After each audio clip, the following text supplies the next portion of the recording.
Welcome to the Psych Central Show, where each episode presents an in-depth look at issues from the field of psychology and mental health, with host Gabe Howard and co-host Vincent M. Wales.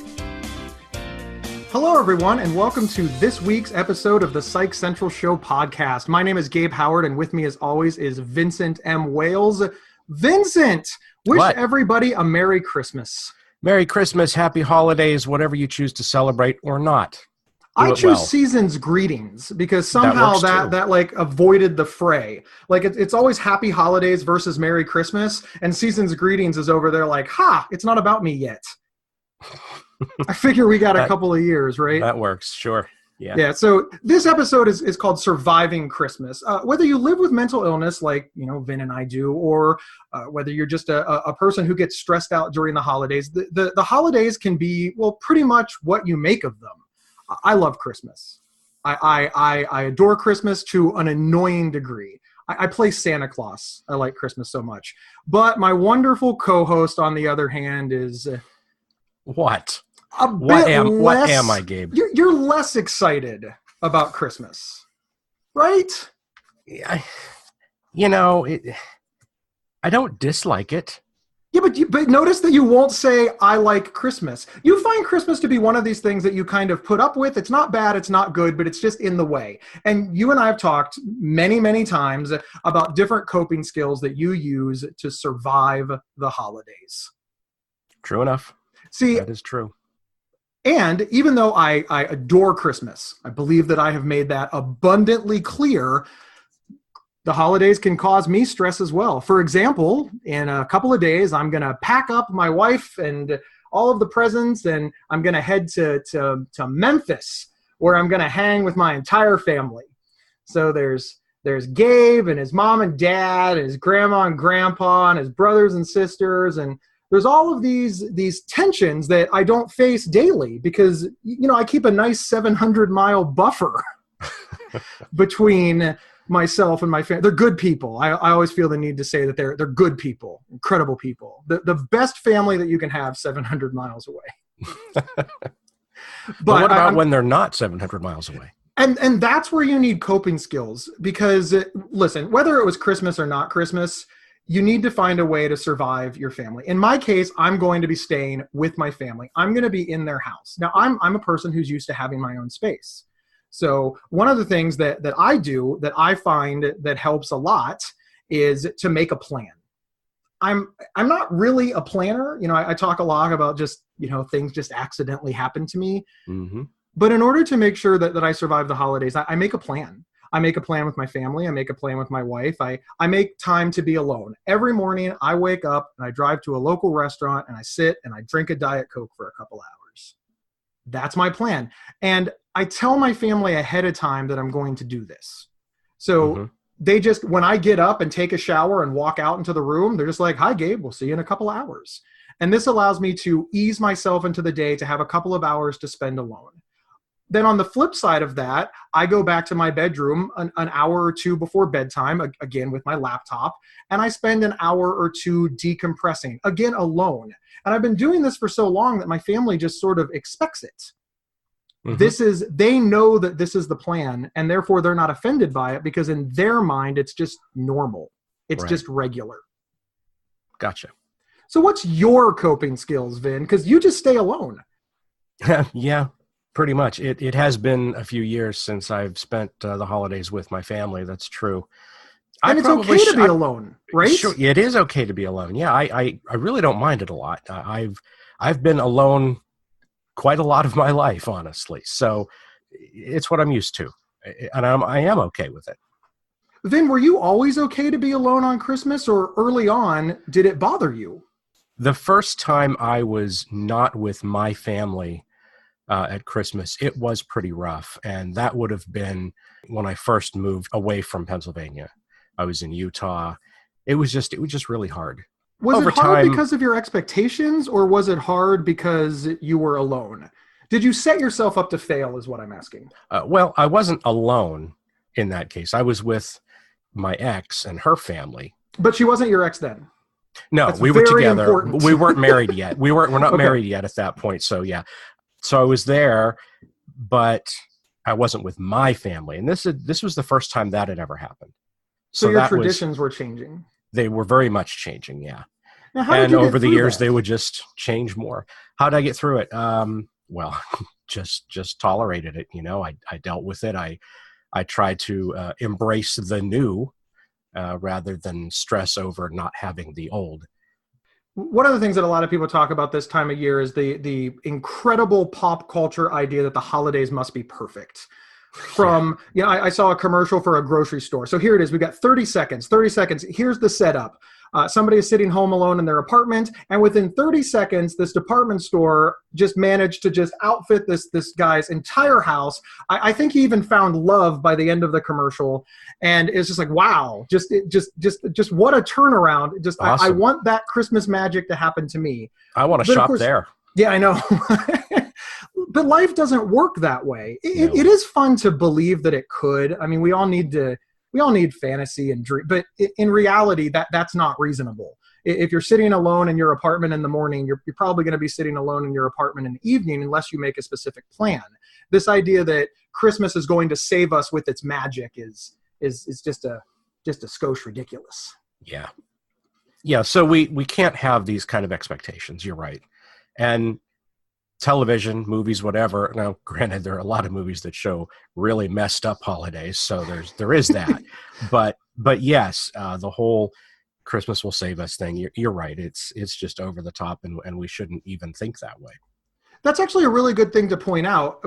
When I was younger, all of the Christmas movies were overwhelmingly positive. Mm-hmm. Scrooge became a good guy at the end. The Grinch's heart grew 3 sizes. Everybody lived happily ever after. Families made up. Estranged parents forgave their children. And clearly that can't be the way it is, because as you pointed out just now, here we are 25 years later and we have Bad Moms Christmas and we have, Fred Claus, and we have families that are just fighting for the entire thing. And even National Lampoon's Christmas Vacation, while it did turn out okay in the end, dude went crazy for a while. And things did not turn out perfectly for him, but they made the best of it. So clearly this is resonating with people that Christmas just can't be perfect. Otherwise, these movies would find no footing. Right. Yeah. So it's great. And so, Vin, I'm going to ask you because you are the resident not liking the holidays guy. Is it okay not to like Christmas? Is it okay just to not care about this time of year? But why? With all of the advertising, all of the shopping, all of the Christmas cheer, the bell ringing, doesn't it kind of seem like you're doing something wrong? I mean, how do you not internalize this? Because everybody wants you to have a Merry Christmas this time of year. How do you just go on with your day and not think that you're somehow missing out? To be honest, that has never once crossed my mind. It just doesn't occur to you? No. Wow. So you are like the mindfulness expert. Like, you are so great at mindfulness. You have you have radically accepted that you don't like the holidays and that it's okay and that it doesn't matter what anybody else thinks, and you just go through your day like it's no problem. Well, first of all, I want to clarify that the way you're saying it, is making me sound like I really dislike the holidays, and that's absolutely not true. That's true. You don't dislike the holidays. You are indifferent about them. But many people who are indifferent, they judge themselves for it. And interestingly enough, society does as well. I mean, let's be honest here. People aren't allowed to be indifferent this time of year. You either have to be completely excited or it's bah humbug city. We really don't have a middle ground when we're talking about Christmas spirit. Yeah, I suppose that's true, yeah. And what's interesting before we go on break is that between the two of us, I love Christmas, you're middle ground. You give me gifts every year, and I have yet to get you one. And with that, we're going to step away to listen to a message from our sponsor, and we'll be right back. This episode is sponsored by BetterHelp.com. Secure, convenient, and affordable online counseling. All counselors are licensed, accredited professionals. Anything you share is confidential. Schedule secure video or phone sessions, plus chat and text with your therapist whenever you feel it's needed. A month of online therapy often costs less than a single traditional face-to-face session. Go to BetterHelp.com/Psych Central and experience 7 days of free therapy to see if online counseling is right for you. BetterHelp.com/Psych Central. Welcome back, everyone. We're here talking about the holidays and the stress that often accompanies them. And I want to bring up one that I think a lot of people deal with, and that is overspending. Because, overspending is huge. Yeah. Christmas rolls around. It's like, okay, we make a list. We've got this entire list of all the people we've got to buy gifts for. Everybody from family to friends to coworkers to sometimes, our mail delivery people, that sort of thing. And wow, that can get pricey pretty quick. We've done overspending on this show before.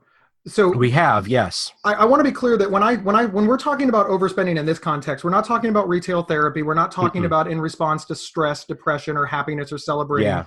We're talking about a rational decision that, hey, even though I don't have the money, I want to give my family or my friends a better Christmas. So I'm going to go into debt to do so.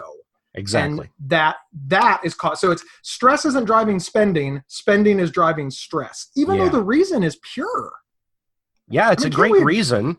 It's a great reason. It's lovely to buy gifts for people. And as you alluded to earlier before the break, yes, I give you gifts. I love giving gifts. I really, really do. This works out because I love getting them, Vin. Great. I really do. But my bank account's not too fond of it. Right. So you make a budget every year, and we've talked about this before. Maybe. I'm not saying that you don't break it, but you do keep it reasonable. Never once have you sent me a gift that was so expensive that I saw the need to send it back. They're always moderately priced, reasonable gifts, and you buy for everybody. And I'm going to assume that you're not paying off Christmas gifts from 2010 here in 2017. No, I'm not. Okay. So keep it affordable is a good message. Now, for many people, if they we don't have kids. So it's really easy to say, hey, keep it affordable for your friends and family, because our friends and family aren't our children.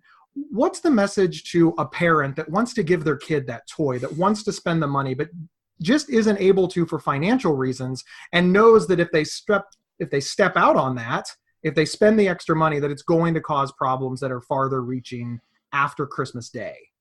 Well, here's the flaw in this idea for this discussion, is that here we are, as you pointed out, two childless guys trying to give advice to parents.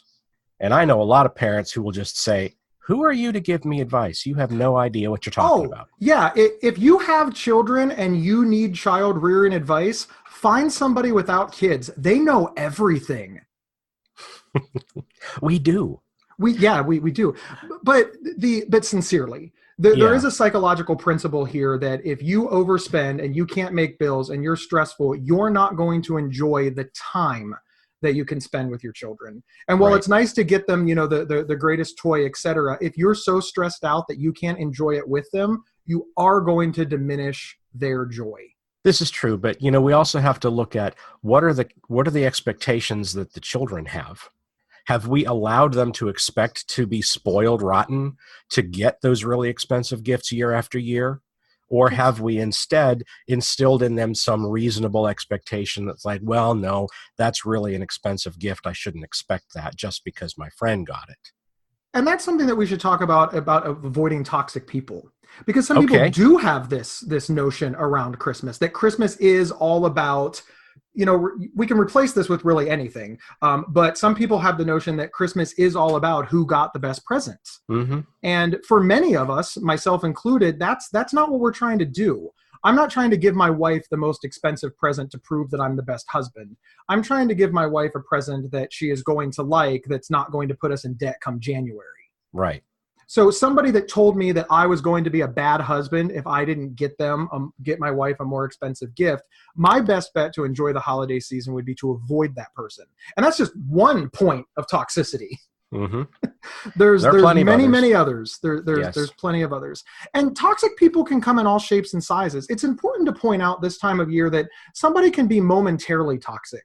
And you're thinking to yourself, what do you mean momentarily toxic? For example, if you're somebody in alcoholism recovery and you have a friend that likes to drink at the holiday party, that person will be toxic for you at the time. Maybe don't go to that holiday party because it would be tempting. Your friend will have a better time if you're not there, and you won't be tempted if you're not. It doesn't make your friend a bad person. It doesn't make you a bad person. We just have to set reasonable expectations that, hey, this is not something that we can share together. So skipping certain parties that your friends throw, if they have, triggers for you, there's not necessarily anything wrong with that. I just want to point out that so often people with anxiety and disorders like myself, when Vin invites us over and I don't show up, I don't tell Vin why. And what I need to say is, Vin, I love you. It's Christmas, but the reason I'm not coming over is because your apartment is very small and you invited 20 people and I get very claustrophobic. Mm-hmm. And I will meet you tomorrow for coffee, but that's why I'm not coming to your party. Because a lot of times what I say is, I'm coming. I cancel at the last minute. Right. And then you're left to wonder why I bailed on you. And, I become the toxic person in that situation. Yeah, but I get that because I have a fair degree of social anxiety myself. That's why I turn down invitations from coworkers to spend Thanksgiving with them, for example. But listen to what you just said. You turn it down. Yes, that's the maturity level. Yes. Early on in my diagnosis, I would accept the invitation and then I wouldn't show up. I just wouldn't show up. And they set a place at the table. They made plans for me. And then they just thought that I was being rude. And then I would say, well, it's because I was sick. But I'd only say that internally, of course. So we have to set the example that we want for other people. And this time of year, if there's something that you can't do because you can't afford it, because your illness won't allow it, or simply because you don't want to, be honest with the person.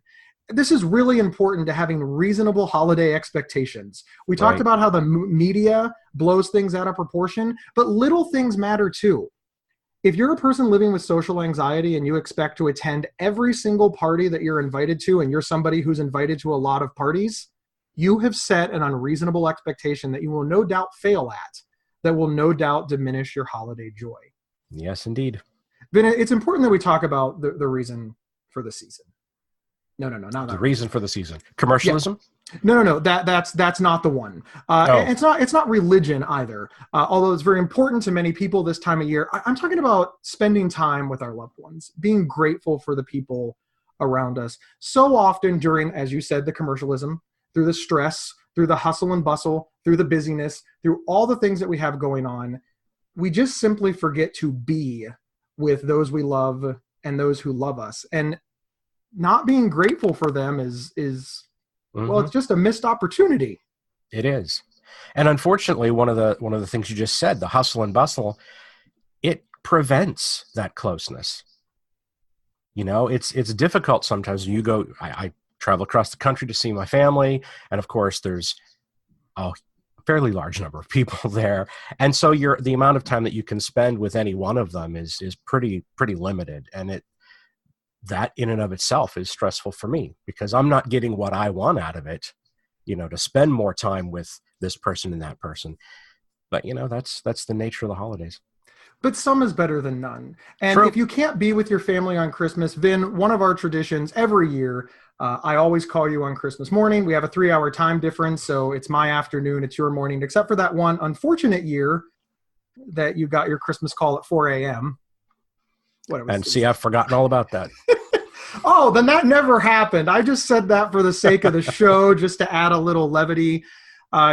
Listen, folks, it boils down to some basic things that we do have control over this time of year. Having reasonable holiday expectations, try to keep it as affordable as you can. Kids don't need everything, and kids definitely need boundaries, and our friends don't need everything. Spend more time with people rather than more times giving people things. Avoid toxic people, and by the same token, don't be a toxic person. If Christmas isn't for you, let it go. A lot of people are having fun with it. And finally, as we just said, be grateful for those around you. They're not going to be around forever. We're not going to be around forever. By we, I mean this podcast. Yeah, I've tried to freeze our heads like in Futurama so that we can do this forever. But somebody told me that wasn't a real thing. Wow. I was shocked. Wow. My expectations are dashed. Vin, do you have any last words? Are you trying to kill me again? No, I need you for co-hosting abilities. Yeah. All right. Just everybody have a wonderful and safe holiday. Happy holidays, everyone. And thanks, everyone, for tuning in. Remember, you can get 1 week of convenient, affordable, private online counseling anytime, anywhere by visiting betterhelp.com/Psych Central. And don't forget, we have the very awesome Facebook group where you can talk to cool people like Vin and I. And that is over at psychcentral.com/FB show, all lowercase. We will see everybody next week. Thank you for listening to the Psych Central Show. Please rate, review, and subscribe on iTunes or wherever you found this podcast. We encourage you to share our show on social media and with friends and family. Previous episodes can be found at psychcentral.com/show. Psychcentral.com is the internet's oldest and largest independent mental health website. Psych Central is overseen by Dr. John Grohol, a mental health expert and one of the pioneering leaders in online mental health. Our host, Gabe Howard, is an award-winning writer and speaker who travels nationally. You can find more information on Gabe at gabehoward.com. Our co-host, Vincent M. Wales, is a trained suicide prevention crisis counselor and author of several award-winning speculative fiction novels. You can learn more about Vincent at vincentmwales.com. If you have feedback about the show, please email talkback@psychcentral.com.